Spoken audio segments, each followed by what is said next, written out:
Ang mabuting balita ng Panginoon, ayon kay San Marcos.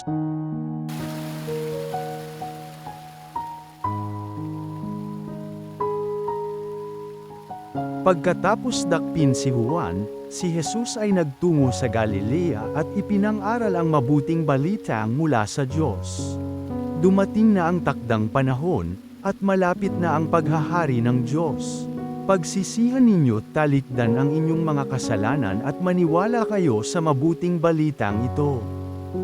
Samantalang naglalakad si Jesus sa tabi ng lawa ng Galilea, nakita niya ang magkapatid na Simon at Andres na naghahagis ng lambat, sila'y mangingisda. Sinabi ni Jesus, "Sumama kayo sa akin at kayo'y gagawin kong mamamalakaya ng tao." Pagdakay iniwan nila ang kanilang lambat, at sumunod sa kanya. Nagpatuloy siya ng paglakad, at sa di kalayuan ay nakita niya ang magkapatid na Santiago at Juan, mga anak ni Zebedeo. Sila'y nasa kanilang bangka at naghahayuman ng mga lambat. Tinawag din sila ni Jesus at sumunod naman sa kanya. Iniwan nila sa bangka ang kanilang ama, kasama ng mga taong upahan.